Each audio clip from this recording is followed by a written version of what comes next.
Olá, leitores! Como estão vocês? Eu espero que esteja tudo bem por aí. Aqui é a Jaque e esse vídeo é para falar do livro As Horas Nuas, de Lígia Fagundes Telles.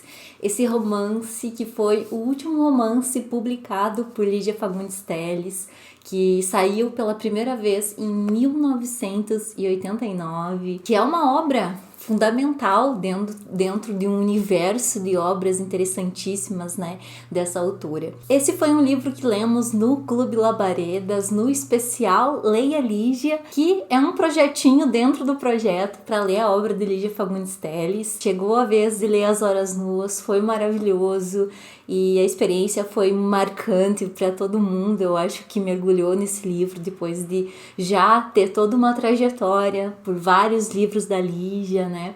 Estamos lendo então na ordem cronológica.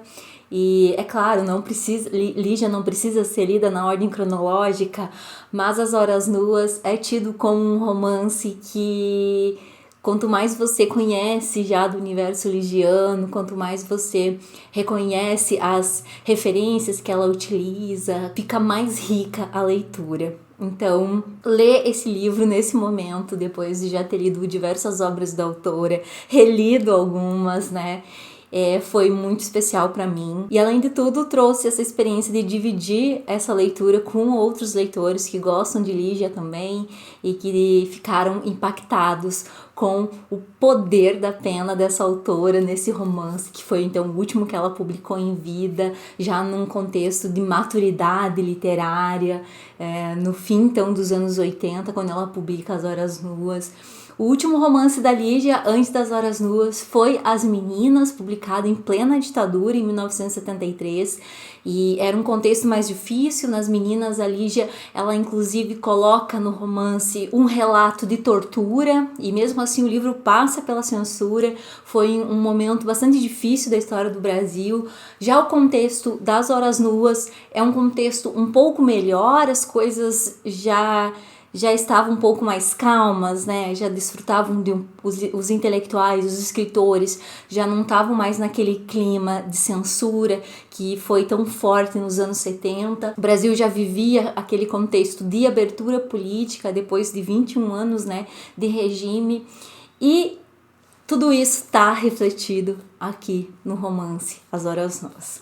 Mas sem mais delongas, vamos comentar um pouco mais desse romance, alguns detalhes que chamaram mais a minha atenção nessa leitura, algumas coisas que fazem com que essa obra se torne, então, das mais especiais que eu já tive a oportunidade de conhecer como leitora.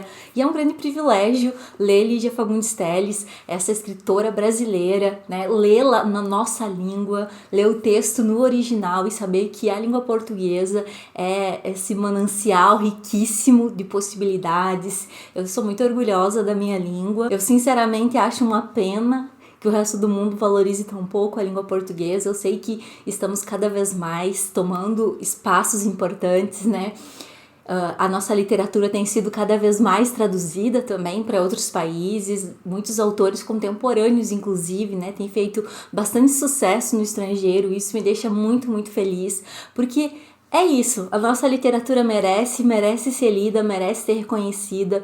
A própria Lígia Fagundes Telles, né, foi indicada ao Nobel em 2016, merecia ter ganho, mas não ganhou. A gente sabe que são muitas questões que envolvem esses prêmios, né, para além da qualidade literária. Tem muitos autores, né, ao longo do tempo e na atualidade que nunca ganharam prêmio nenhum, e mesmo assim as suas obras são importantes, né. Isso me faz pensar nessa lista que saiu recentemente dos 100 livros mais importantes do século XXI, feita pelo The New York Times, e eles entrevistaram diversas pessoas, celebridades, intelectuais, para compor uma lista dos seus 10 livros preferidos, e a partir dessa lista eles fizeram uma lista dos 100 livros mais importantes do século XXI. E a lista é interessantíssima, claro, tem muitas obras lá incríveis, que eu li e gosto, e outras que eu quero ler.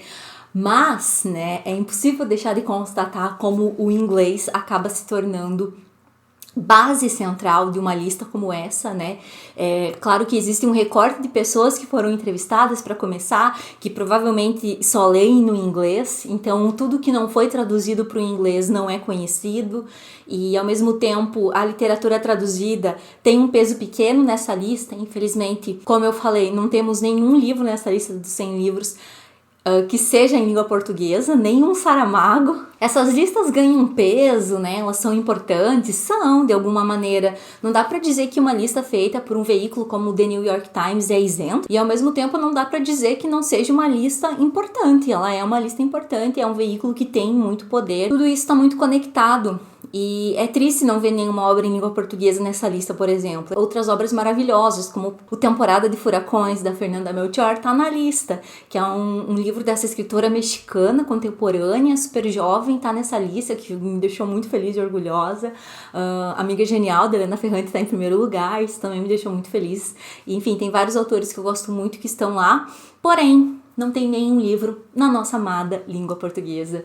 E isso é significativo de um contexto que já conhecemos, né? Outro fator que me incomodou muito nessa lista, já que eu tô tirando um pouquinho da resenha aqui da Lígia para falar da lista, é que tem obras que não são do século XXI, que estão lá, como por exemplo a trilogia de Copenhague da Tove Ditlevsen. Ela escreveu os 3 livros entre o final dos anos 60 e início dos anos 70. Eles saíram em inglês em 2019 com o título Trilogia de Copenhague, mas não quer dizer que sejam livros do século XXI. Para ver como as coisas são subvertidas, né, ao favor de um determinado objetivo, digamos assim, e acabam comprovando isso, de que o que não saiu em inglês parece que não tá nesse patamar de concorrer, né? E de estar numa lista como essa. Mas voltando para Lígia Fagundes Telles, lendo esse livro e pensando em tudo que essa autora fez na sua literatura, conhecendo cada vez mais da sua obra, dá para se revoltar um pouquinho de ela não ter ganho o Prêmio Nobel. É claro que, como eu disse, tantas pessoas, né, poderiam ter ganho e não ganharam também ao longo do tempo, mas com certeza é uma autora que merecia muito. E esse livro traz um pouco desse peso para a literatura dela, dá para entender assim, a grandiosidade de Lígia. É claro que ela ganhou diversos outros prêmios e foi sempre muito reconhecida pelo seu trabalho literário, né? Mas aqui dá para perceber então toda essa maturidade de Lígia, ela inovando no gênero fantástico, trazendo novos elementos que se diferem das referências que ela sempre teve, como Poe, por exemplo, como Machado de Assis, por exemplo. Ela inova, ela traz referências e ao mesmo tempo que ela traz esse olhar de inovação, ela preserva elementos que estão na literatura dela. A Vera Maria Tietzman Silva, ela fala que esse livro, ele é uma grande referência à obra como um todo de Lígia Fagundes Telles. Para desvendar, né, esse romance, é preciso ter essa caminhada, é preciso conhecer um pouco das suas obras e reconhecer as referências que estão aqui. É como se a Lígia pegasse sempre dos seus próprios livros, das suas próprias fontes e fosse metamorfoseando em novas obras, dando novos contornos para alguns mistérios, né, que ela já deixou lançados em obras passadas. As Horas Nuas é um romance que conta a história de Rosa Ambrosio. Ela é uma atriz que está ali com 50 e poucos anos e vivendo um período de decadência na sua vida artística, na sua carreira, na sua profissão. Tá vivendo também um contexto de abandono do seu namorado, do seu amante, que era o Diogo, que também era seu secretário particular, que ajudava a cuidar da sua carreira. Ela tem uma filha que se chama Cordélia, que não está muito presente na vida da mãe, embora pareça estar disponível, pareça ajudar a mãe nas atividades necessárias, mas é uma moça que viaja muito, bastante independente, então tem uma vida amorosa que a mãe não concorda, então tem essas diferenças também que são abismos de gerações, né, e muitas vezes até uma certa rivalidade entre mãe e filha. Tem uma questão aí que também dá para discutir entre a Cordélia e a Rosa. Então a Rosa, ela vive num apartamento junto com a sua empregada, que é a Dionísia, e ela mora nesse apartamento com a Dio, que é como ela chama então, a sua empregada, e com um gato chamado Raul. Esse gato, ele é um personagem e um narrador central para a história de As Horas Nuas e é um dos elementos mais interessantes do livro, na medida em que é um narrador extremamente astuto, observador. É um gato que já teve muitas outras vidas, então ela pega o clichê, né, de um gato ter 7 vidas e trabalha nesse personagem de uma forma originalíssima. E a Rosa Ambrosio, ela também é uma mulher dependente do álcool. Então, ela é alcoólatra, ela tem esse problema, ela acaba muitas vezes afundando as suas mágoas, as suas dificuldades de relacionamento, problematizando a sua própria história e às vezes acaba encontrando conforto então num vício. Além disso tudo, Rosa Ambrosio então tá também empenhada em recuperar as suas memórias de vida, em escrever um livro a partir dessas suas memórias de vida, um livro que ela gostaria de chamar As Horas Nuas. Então, o livro ele é narrado dessa perspectiva, são 18 capítulos ao todo. Alguns capítulos são narrados na perspectiva da Rosa Ambrosio, no monólogo interior, alguns em solilóquio, no qual ela grava as suas próprias memórias, então ela está se referindo a alguém, então ela vai gravando, contando a história principalmente dos seus relacionamentos, e eu já vou aprofundar um pouco mais nisso.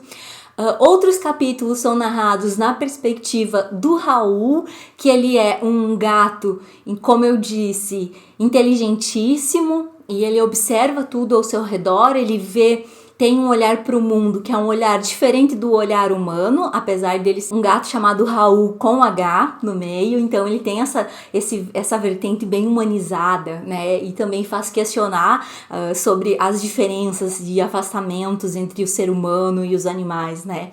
Muitas vezes esquecemos que também somos animais e pertencemos para essa natureza e que precisamos dessa natureza, né? Essa sede de dominação do meio no qual vivemos criou essa separação estanque entre humanos e animais, que pode ser questionada, que pode ser problematizada. Os capítulos narrados pelo Raul são sempre, então, com esse olhar muito único, ele vê coisas que os humanos não veem.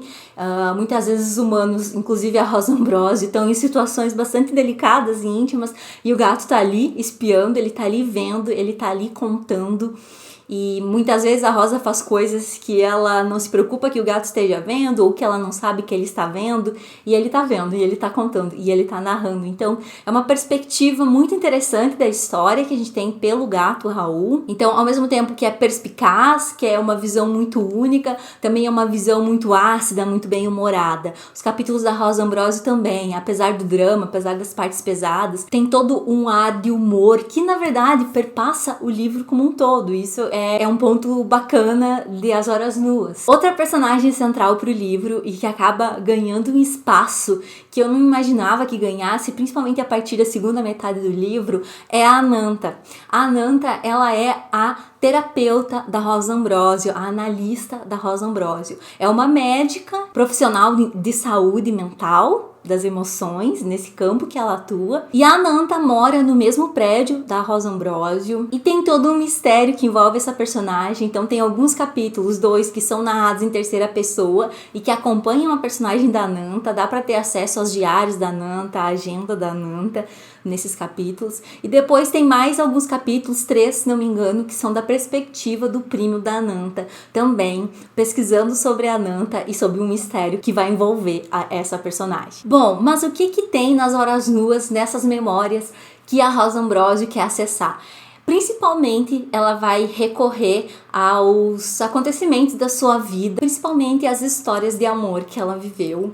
E ela começa falando sobre o Miguel, que foi seu primo, e seu primeiro amor. Então ela conta essa história, e ela conta a história da sua família, um pouco das origens dela. E nesse decorrer das suas memórias, ela também conta a história do seu marido, Gregório, que é falecido. Inclusive é um episódio interessantíssimo desse livro, uma parte interessantíssima de As Horas Nuas, porque falando do Gregório, a Rosa Ambrosio ao mesmo tempo faz essa homenagem também ao marido, recupera uma memória importante da história do Brasil, e é uma forma talvez que Lígia Fagundes Telles tenha encontrado também de testemunhar, né? Ela sempre é muito feroz, muito engajada em relatar o seu tempo na sua literatura, né? Então a Rosa Ambrosio, ela conta a história do Gregório, que era professor, um pesquisador numa universidade, e como ele se posicionou contra o regime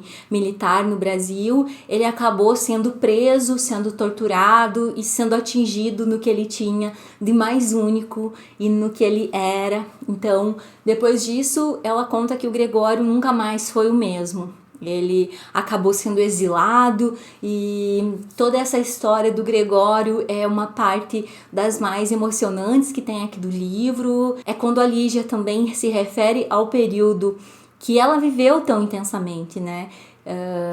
Um período que ela testemunhou tão de perto, que foi o período do regime militar, e que ela também foi atingida, né, por ser uma intelectual, pelos seus livros terem que passar por uma censura para serem publicados, e ver tantos colegas, né, sendo atingidos pelo regime. As referências que a Lígia mobiliza para contar essa história só demonstram como ela era uma grande intelectual. Ela dispunha de muitas possibilidades de recursos para contar os seus romances, para escrever os seus romances, para escrever os seus contos, para escrever suas memórias, suas crônicas. Então tá tudo aqui. A Rosa, ela era uma atriz, então um manancial de peças estão citadas aqui, referenciadas nessa obra. Música também, muitas referências musicais em termos de ideias. A Lígia, ela dispunha então de tudo isso nos seus romances. Era uma mulher muito culta, com certeza. E nesse livro, As Horas Nuas, Lígia nos apresenta então a sua protagonista mais velha, que tá ali na fase dos 50 e poucos anos, provavelmente se aproximando dos 60, vivendo um contexto de abandono, de solidão, de dificuldades de relacionamento, de se entender, de dificuldades na própria carreira, já que Rosa Ambrosio era uma atriz, então precisava muito da própria aparência para conseguir papéis, e também como uma profissional que vive da própria imagem, podemos imaginar as dificuldades que ela estava vivendo também, né, a partir de depoimentos de atrizes dos tempos atuais, né, que falam sobre as dificuldades de encontrar papéis quando atingem uma certa idade. Aqui fica muito representado com a Rosa esse aspecto. Diferente dos outros romances, né, o Cirano de Pedra, que tem uma personagem que é a Virgínia, que acompanhamos ela desde a infância. Aí vem Verão no Aquário, com uma personagem que tá ali saindo da adolescência, entrando na vida adulta. Aí, como as meninas são jovens que estão na universidade, e agora a Rosa Ambrosio, que é uma mulher que já vivia outra fase da vida. Então dá pra ver essas personagens femininas da Lígia, personagens muito fortes sempre, muito ambíguas, estão muito longe de ser as pessoas perfeitas, né? Um bastião, muitas vezes, de moralidade e perfeição que se exige, né? Elas são bem distantes disso. Particularmente, é uma das coisas que me atraem na literatura da Lígia Fagundes Telles. É isso. São esses mistérios, são essas ambiguidades, são essas surpresas que ela nos coloca, essas armadilhas, né, que ela deixa espalhadas pelo romance, ao mesmo tempo que deixa pistas, né, para que possamos olhar melhor para esse texto. E eu terminei de ler As Horas Nuas, com certeza que é um romance da Lígia que eu vou reler muitas vezes na minha vida, porque eu tive vontade de reler assim que terminei, inclusive reli alguns capítulos assim que terminei. Alguns capítulos eu reli assim que li, como os primeiros capítulos do Raul, eu tive que relê-los. Então é uma obra riquíssima, é um deleite ler esse livro. Eu tô aqui mais para falar do meu grande amor por Lígia, que se consolida a cada obra. Tá difícil fazer críticas à obra ligiana, tá mais para um culto, o Leia Lígia, um culto de admiração a essa grande escritora que foi Lígia Fagundes Telles. É uma honra para mim poder ler essa autora hoje e dialogar com a sua obra e dialogar com a minha realidade a partir da sua obra. Me contem aqui se vocês já leram As Horas Nuas, se vocês já leram Lígia Fagundes Telles. No mês de agosto estaremos lendo A Noite Escura e Mais Eu, no Labaredas. Venham comigo, vamos ler Lígia Fagundes Telles no Clube Labaredas. A Noite Escura e Mais Eu é um livro de contos. Comentem aqui comigo sobre esse vídeo, sobre o que eu falei do romance, vamos conversar. Um abraço e até o próximo.